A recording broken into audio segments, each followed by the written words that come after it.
Magandang araw na naman. Nandito na naman tayo muli para magluto ng simpleng merienda. Ayan, bali na boring na naman ang inyong inday. Kaya ito, magagawa tayo ng merienda gamit ang ating mga tira-tirang ingredients. Ayan.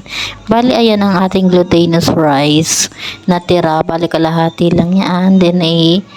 Then, lalagyan lang natin siya ng kaunting tubig. Tansyahin lang natin para mabilog natin siya. Ayan.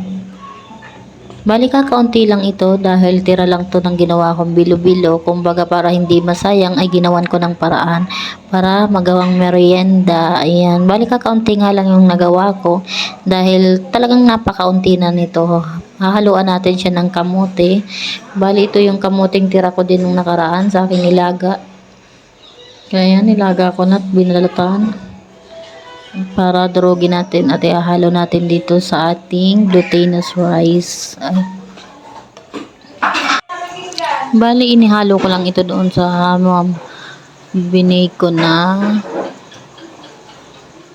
glutinous rice. Then yan, dadurog-durugin ko lang siya dyan. Tapos pag-haluin ko lang silang dalawa hanggang sa mag-combine, hanggang maging ganyan ang kanyang texture para mabilog natin siya ng maigi. Ayan. Tapos, pwede kayong mag-add ng kaunting harina para mabilog ng ayos ang ating lulutuin na merienda. Ayan. Bali, ayan na guys, na mabilog-bilog ko na siya. Ngayon, ready to fry na. Ayan. Just wait for a minute para sa ating finished product. Ayan.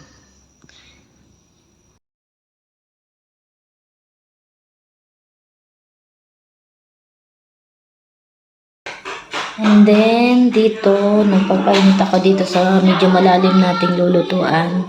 Mainit na siya din. Maglalagay ako ng mantika. Yan. Dapat lubog siya sa mantika. Then, antayin lang natin siyang uminit. Bale, ayan na guys. Pinaprito na natin siya sa pinakamahinang apoy. Yan. Mahinang apoy lang. Then, baliktarin lang natin para sa kung golden brown na siya. Golden brown na.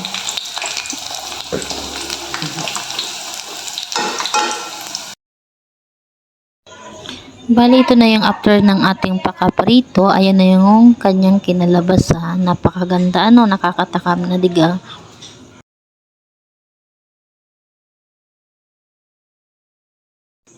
Bali ito, nagtira ako ng kaunting mantika, tapos dito ako naglagay ng asukal na muntikan pang masunog ang aking asukal. Kaya dapat dito pag magluluto kayo ng asukal ay napakahina ng apoy nyo o kaya aalisin nyo muna sa apoy. Gawa ng ganyan, bigla-bigla siyang nangingitim na. Pero itong ganitong itsura ay hindi pa naman siya mapait, kaya pwede pa natin siyang gamitin. Bali, tinanggal ko lang siya sa apoy para hindi siya masyadong masunog. Ayan. Tapos, hindi pa ako nakakatapos ng aking niluluto. Ay, ayan na yung taga-tikim ko. Kahit sobrang init, kain siya ng kain. Sarap na daw, yummy na daw kahit wala pa siyang asukal. Wala pa ako nilalagay na asukal dyan, pero okay na daw yung lasa. Ayan. Kahit naman sobrang init talagang, todo ihip siya. Ayan. Gustong gusto niya, ihip mo.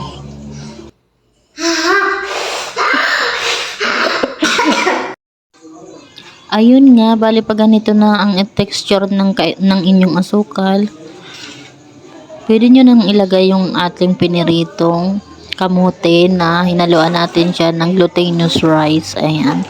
I-mix nyo lang siya dyan sa asukal. Bali, hahaluin nyo lang ng hahaluin. Tapos, hanggang sa malagyan lahat ng asukal, lahat sila madikitan ng asukal para naman balanse ang lasa ng ating lulutuin. Ayan. Halo lang ng halo. Tapos, ayan na yung kinalabasan. After nating i-mix sa asukal, diba? Sobrang ganda na ng kanyang kulay at sobrang nakakatakam na. Ayan. At eto na nga, ready to serve na. Ayan, mukbangan na, diba? Sobrang sarap. Kainan na. Ayan.